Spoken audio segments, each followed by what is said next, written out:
17-year-old Louisiana girl Caitlyn Strait was 28 weeks pregnant when a road rage incident suddenly ended her life. She was shot in the head, declared brain dead, and doctors had to perform an emergency C-section to save her baby. She and her friends were simply driving when another vehicle pulled up and opened fire. Even worse, police said they had no idea why the shooter even targeted them. There was no crash, no argument, no warning. The teen was rushed to the hospital, but her injuries were irreversible, and she was kept alive just long enough to deliver her premature baby. To this day, the killer has never been found, and the motive remains a mystery. Ed Gein is one of the most disturbing killers in American history, not because of how many people he killed, but because of what police found inside of his farmhouse. Although he was only confirmed to have murdered 2 women, he spent years digging up corpses of women who looked like his mother, whom he was obsessed with, and bringing them home to turn their bodies into art pieces. When investigators entered his home, they found a nightmarish scene straight out of a horror movie. Bowls made from human skulls, chairs upholstered with skin, masks of faces peeled from corpses hung on the walls, a box filled with severed noses, and even lips nailed to a window shade pull cord. He had a belt made of nipples and made corsets and leggings out of human skin, all part of his plan to build a full woman suit so he could wear it and become his dead mother. Ed even admitted he tried to dig up his own mother's corpse, but gave up because she was too heavy. One of his 2 victims, Bernice Warden's body, was found hanging upside down in his shed, gutted like a deer, and police also discovered a human heart in a paper bag near the stove because he wanted to cook it later. Neighbors later reported seeing a strange female figure dancing in the moonlight on his property, most likely Gein wearing one of his skin suits outside. The horror was so extreme that multiple officers who investigated his farmhouse quit the force from trauma, and despite his house being a rotting, corpse-filled disaster, he kept his mother's bedroom pristine and untouched like a shrine. Perhaps the most chilling part of all was that the townspeople thought he was completely harmless. He babysat their kids and did chores while secretly wearing the dead in his spare time. Declared insane rather than executed, he lived quietly in a mental institution doing arts and crafts with paper instead of human body parts, until his death when people robbed his grave and stole his headstone as a trophy. Ed Gein's crimes were so grotesque and twisted that he became the direct inspiration for characters like Norman Bates, Leatherface, and Buffalo Bill, forever defining the skin-wearing, mother-obsessed killer in horror.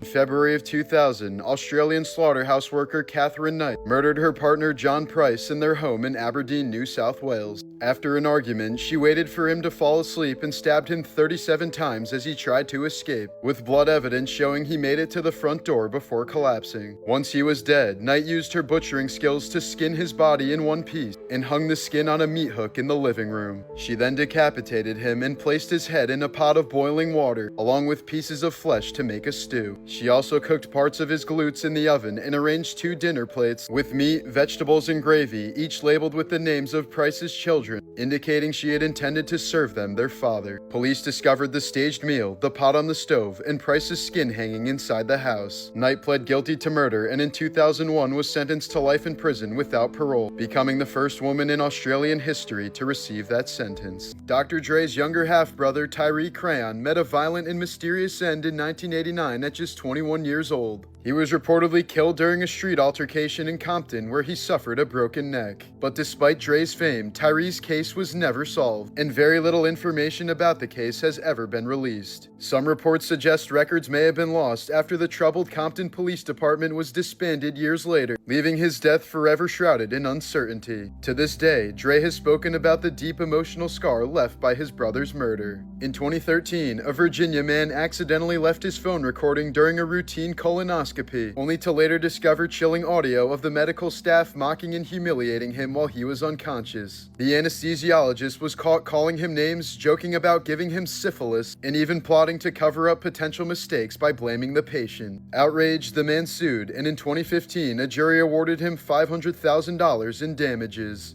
In 2005, Florida retirees Reggie and Carol Sumner thought they had found peace in their Jacksonville home, but instead, they fell victim to one of the most sadistic crimes imaginable. Lured by Tiffany Cole, a woman they once treated like family, the couple was ambushed by her and 3 accomplices, who bound, gagged, and stuffed them into the trunk of their own car. They were driven across state lines to a remote patch of Georgia woods where a grave had already been dug for them. Still alive, terrified, and gasping for air, the Sumners were thrown into the hole and buried alive beneath the dirt, left to slowly suffocate as the killers laughed about the money they were about to steal. The reason for this unimaginable cruelty was shockingly small: to steal from the couple's life savings of less than $100,000. All four were quickly caught and convicted, with Tiffany later being sentenced to death.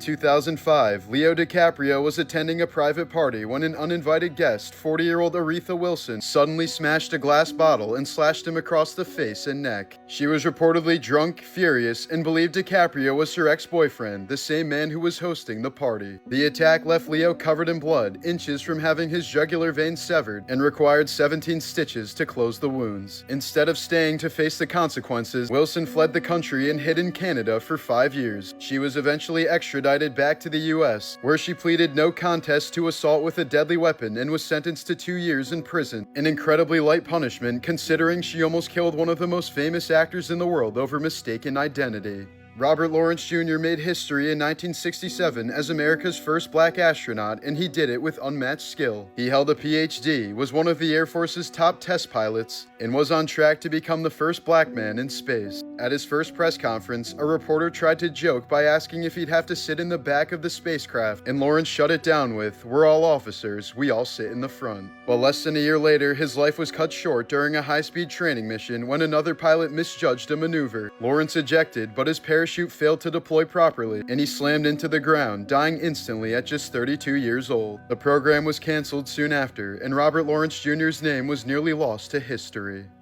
This was the horrifying moment when Jane Goodall uncovered the savage truth behind chimpanzees. In the 1970s, Goodall and her team witnessed a shocking 4-year conflict known today as the Gombe Chimpanzee War. A single chimp community in Tanzania split into 2 rival factions, and the carnage that followed shattered the long-held belief that chimps were peaceful creatures. The war started when 6 males ambushed a lone rival and tore him to shreds, and over the next few years, the stronger group carried out coordinated raids in which every male of the weaker side was hunted down and killed in brutal fashion. Females were beaten, kidnapped, and often murdered until the losing community was completely wiped out. For Goodall, who had once described her chimps as gentle and idyllic, the violence was devastating. She admitted to having constant nightmares about the carnage and about watching individuals she had known since infancy transform into cold-blooded killers. The scientific world was equally shaken. The war revealed that chimpanzees, like humans, are capable not only of affection and cooperation, but also of organized warfare, murder, and ruthless extermination.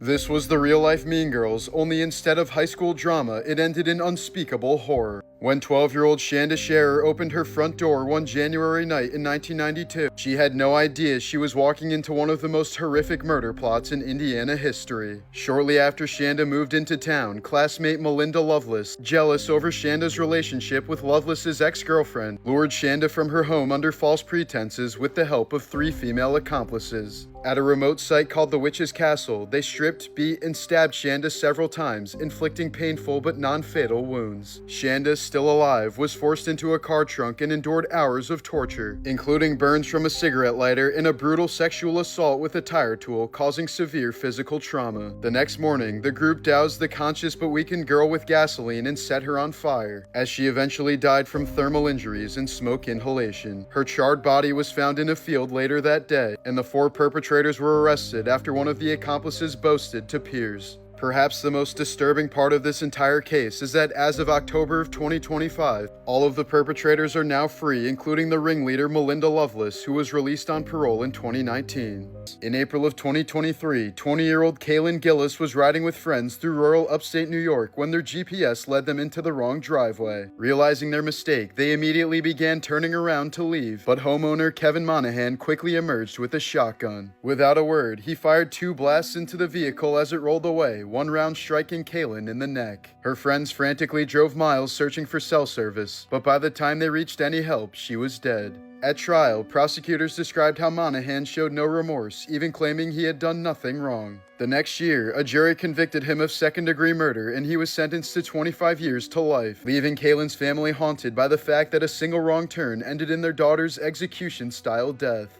In March of 2023, Peruvian police discovered an 800-year-old mummy hidden in a food delivery bag. Its keeper, 26-year-old Julio Cesar Bermejo, claimed the remains were his spiritual girlfriend named Juanita and that she'd been in his family for generations. but experts revealed the preserved body was actually a man who died around age 45. The mummy was seized by Peru's Ministry of Culture for protection, while Bermejo was detained as authorities investigated how he came to treat a centuries-old corpse as his lover.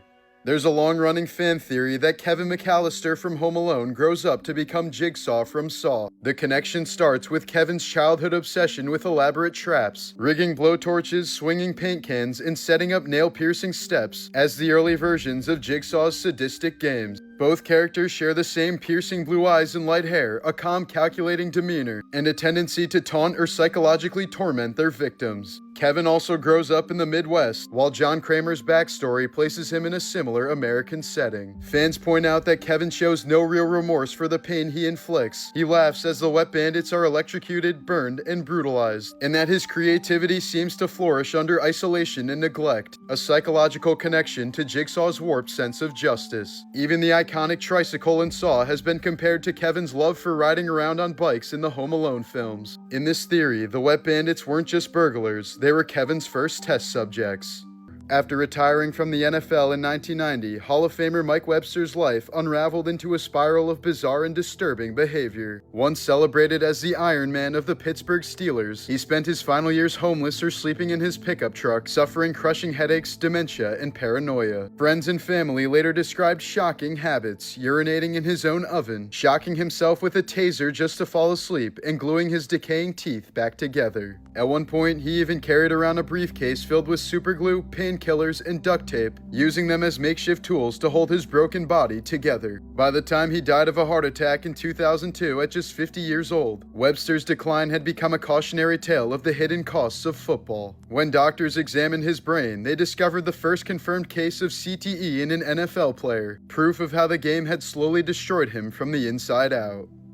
In 1978, San Francisco was left shaken when disgruntled former city supervisor Dan White snuck into City Hall through a basement window and gunned down Mayor George Moscone and Supervisor Harvey Milk in cold blood. At trial, prosecutors expected an easy murder conviction, but White's lawyers argued that he was deeply depressed, pointing to drastic lifestyle changes, including a diet of sugary junk food like Twinkies, as proof of his unraveling mental state. The bizarre argument, later mocked as the Twinkie defense, convinced jurors to downgrade his charges from murder to voluntary manslaughter. White was sentenced to just over 7 years, but walked free after barely serving 5. The shocking leniency sparked outrage across San Francisco, fueling the violent White Night riots and leaving the city completely haunted by the fact that the man who assassinated both its mayor and his supervisor spent less time in prison than many would serve for petty crimes.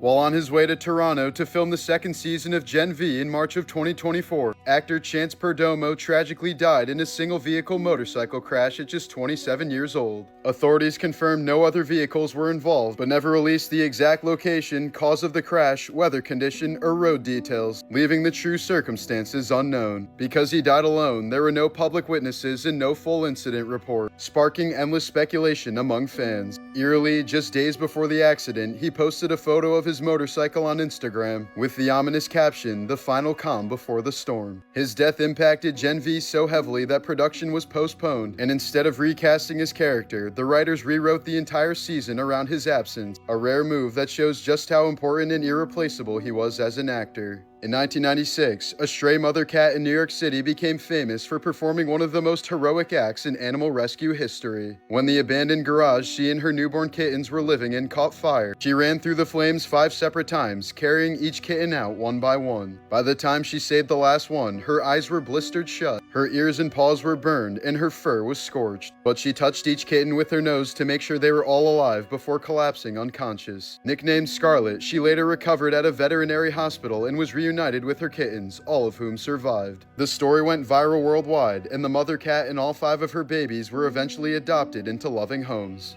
In 1968, 20-year-old college student Barbara Mackle was bedridden with the flu in a Georgia motel, unaware that 2 strangers had been stalking her and planned one of the most sadistic kidnappings in U.S. history. At 4 a.m., there was a knock at the door. A man dressed as a police officer stood outside with a badge, claiming Barbara's boyfriend had been in a serious car accident and was asking for her. But it was a calculated lie. The kidnappers had researched her personal life, knew her boyfriend's name, and used emotional manipulation to get her mother to open the door. door. The second they stepped inside, the disguise dropped. The man pulled a gun. His female accomplice used chloroform on her mother, and Barbara was tackled to the ground. As they tied her up and dragged her away, they said that if she screamed or fought back, they would kill her boyfriend. Sick, terrified, and believing her silence was the only way to protect him, Barbara didn't resist as they shoved her into a car and drove deep into the woods. There, the kidnappers revealed something even more twisted. They had built a custom coffin for Barbara, just 6 feet long, 2 feet wide, and 3 feet high, equipped with a dim light, a fan, and water laced with sedatives to keep her weak and compliant. Before sealing the lid, they snapped a Polaroid of her trapped inside, holding a sign that said kidnapped, then buried her alive under the dirt. Alone with the flu in total darkness, Barbara could barely move as the fan buzzed weakly. Insects crawled across her skin, and she prayed that the air wouldn't run out. The kidnappers then contacted her father, Robert F. Mackle, a millionaire real estate tycoon, and demanded $500,000 in cash, one of the largest ransom demands in U.S. history. Despite FBI warnings, her father personally paid the ransom, driving the money himself while federal agents hid in his trunk. But after they took the cash, the kidnappers ran off without revealing where she was buried, leaving the FBI racing to locate a hidden grave in miles of forest while Barbara was slowly suffocating underground. For 83 agonizing hours, she lay buried alive, hallucinating from fear and sedatives. At one point, rainwater began leaking into the coffin and she was prepared to drown. When the FBI finally captured the kidnapper and forced him to talk, agents dug frantically through the dirt until they heard faint knocking from below. They ripped the lid open, and a trembling, dirt-covered Barbara whispered, "You're the most beautiful sight I've ever seen." Her kidnapper, Gary Christ, was sentenced to life but paroled after just 10 years, became a doctor, and was later arrested again for smuggling drugs.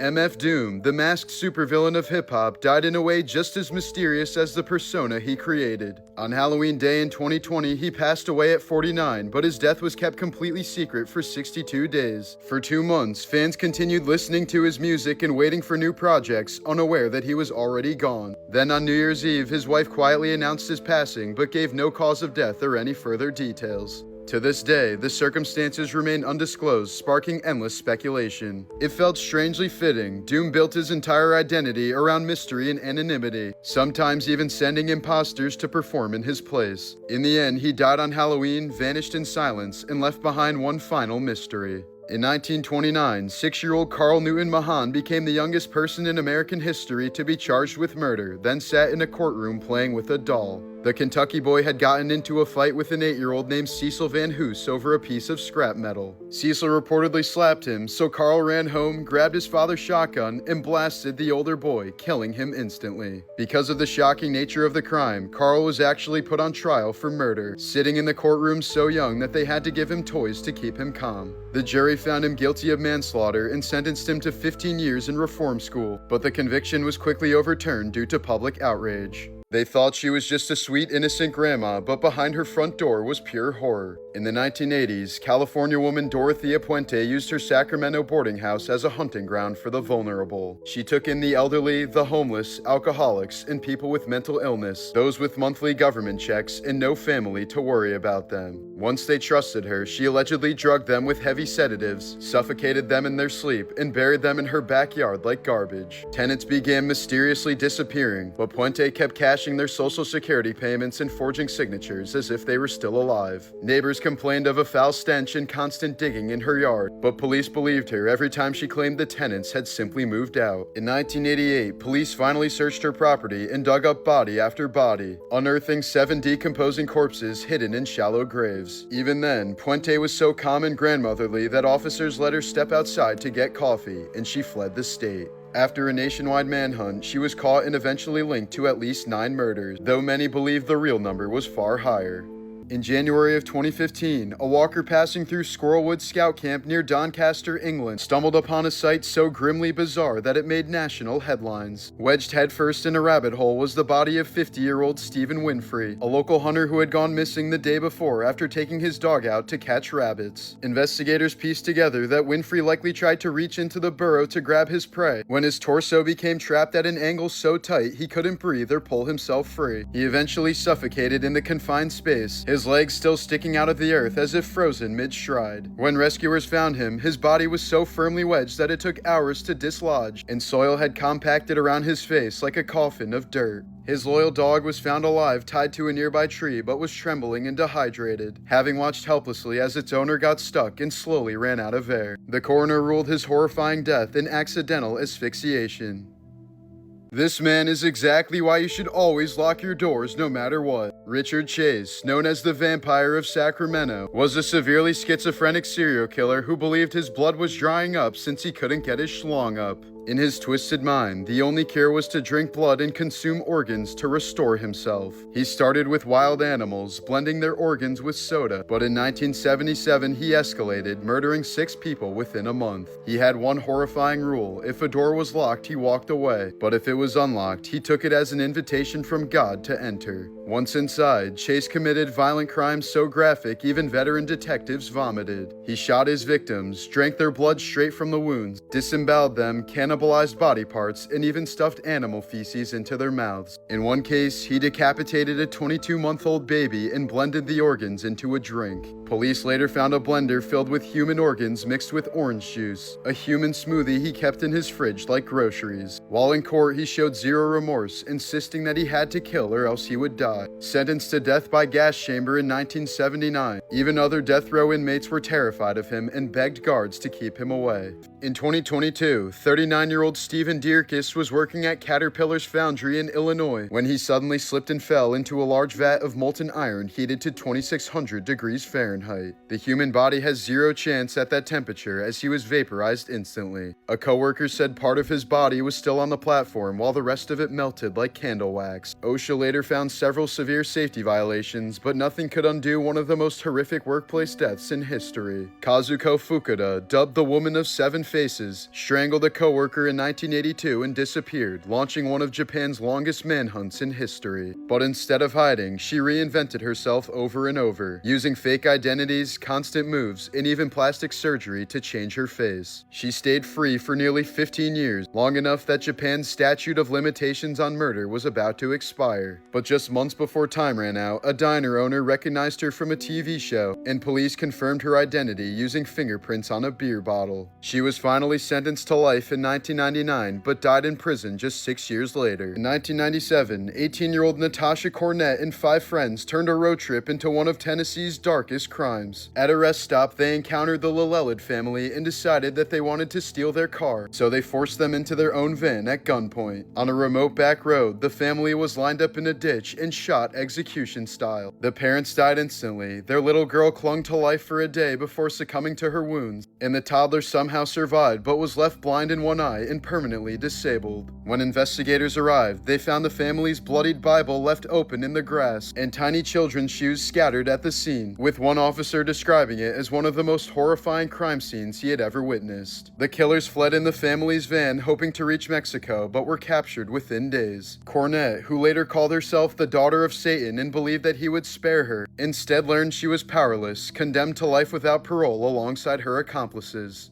A North Carolina man was sentenced to nearly a decade in prison after one of the most disturbing neglect cases in recent history. For 6 to 8 months, 66-year-old Bonnie Kornhaber, who was bound to a wheelchair, lay helplessly on the floor of her cluttered, hoarded home after falling from her chair. Her husband Lewis admitted he never called for help because he was embarrassed about the conditions inside, leaving her to waste away surrounded by spoiled food, trash, and insects. When Bonnie finally told him she couldn't breathe, he ignored her pleas and watched TV in another room until she was dead. By the time first responders arrived, her body was covered in sores and filth, and Lewis was later convicted of second-degree murder and neglect, sealing his downfall after nearly 40 years of marriage. YouTube prankster Vitali rose to fame in the early 2010s for viral public stunts built around shock, confrontation, and pushing social boundaries. But as his platform grew, those stunts increasingly crossed into real-world violence. In 2014, he was arrested in Miami after physically attacking a woman in what he called a prank. Years later, Vitali admitted he was high on psychedelic mushrooms when he punched another woman in the face, a completely unprovoked assault that left her with serious facial injuries requiring hospitalization. In 2016, he escalated further by carrying out a bomb hoax at LAX that caused mass panic and resulted in criminal convictions. In 2022, he was detained again after running onto the field during the FIFA World Cup in Qatar, interrupting a live international match and being forcibly removed by security. Afterward, Vitali's behavior only continued to deteriorate, culminating in his arrests in the Philippines in April of 2025 after a series of live-streamed incidents in Manila where he was filmed harassing mall security guards, confronting random civilians, trespassing on private property, and allegedly stealing a security guard's phone during an altercation. Philippine authorities classified the conduct as harassment, theft, and public disorder, charging him with various offenses including unjust vexation. He's currently detained at a jail facility in Taguig while awaiting trial, and has not been deported after both the United States and Russia declined to accept him. Vitali has already spent around 8 months in pretrial detention, and if convicted, he faces up to 18 months in a Philippine prison, following a steady escalation from viral stunts to criminal charges. This haunting photo shows an early radiation therapy session from the 1930s when doctors used x-rays to burn away skin diseases or tumors with terrifyingly primitive equipment. The patient's head was clamped perfectly still so doctors could fire high-dose radiation at specific areas of the face. Because the dangers of radiation were barely understood, patients often suffered brutal side effects, severe burns, scarring, hair loss, blindness, and even cancer years later. In some cases, radiation was even used to treat acne or blemishes, causing far more damage than the condition itself.